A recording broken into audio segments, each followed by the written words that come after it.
Most people celebrate Christmas without ever questioning where it came from. But if you look deeper, you'll discover the truth. The gifts under the tree, the evergreen wreaths, even the bearded old man himself. These traditions run far deeper than Christianity. They trace back to something raw and untamed called Yule. Yule wasn't about glittering lights or plastic ornaments.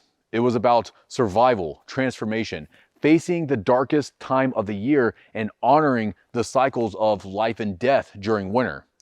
For our ancestors in Northern Europe, the nights were extra long, the cold was unforgiving, and the sun seemed to vanish into the void.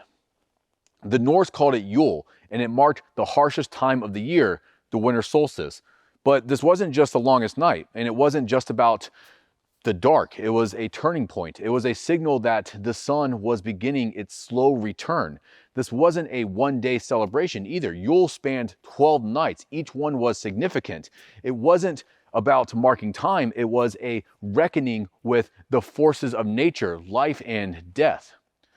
The evergreen wreath that you hang on your door is more than a decoration. It is a symbol of defiance. Evergreens were considered life itself. They didn't wither in the frost. They endured. They stood as a promise that no matter how bleak things looked, life would always find a way. The Yule tree carried this exact same weight. The Germanic tribes adorned the Yule tree with symbols of hope, fruits, nuts, runes, candles, and other offerings to the gods. It wasn't just a tree. It was sacred in its own right. It was a living embodiment of resilience and a connection to something much greater. Then there was the Yule log. This wasn't just a cozy fireside tradition. The Norse burned it for protection and prosperity. Each spark that leapt from the flames was a blessing. It was a fiery prayer to see them through the storms ahead.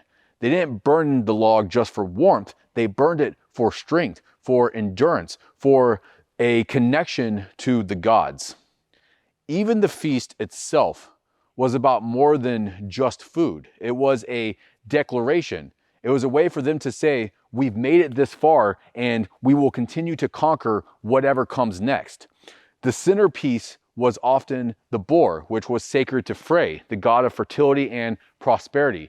Slaughtering it was an offering. It was a prayer for abundance in the year ahead. That Christmas ham that is on your table is an echo of this ancient ritual. And then there's Santa Claus. But before the red suit and sleigh, he was called Odin, the Allfather, or better yet, Yulner. He led the wild hunt across the winter skies on his 8-legged horse, Sleipnir. This was a time when the veil between worlds was thin.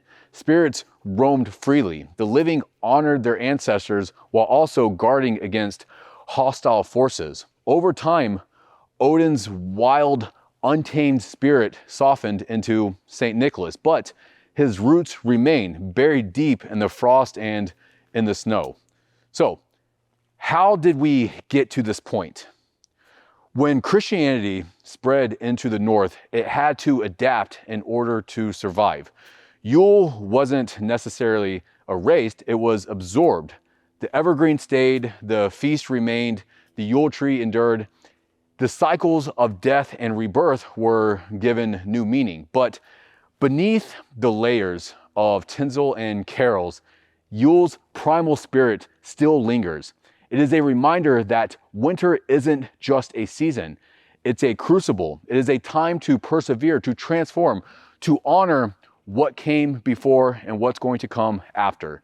So this season, when you do light that fire or gather with your family, remember what you are actually celebrating. It's not just about presents and random traditions. It's your connection to something ancient, to the resilience of your ancestors, to the cycles of life, and to the strength it takes to see the sun rise again.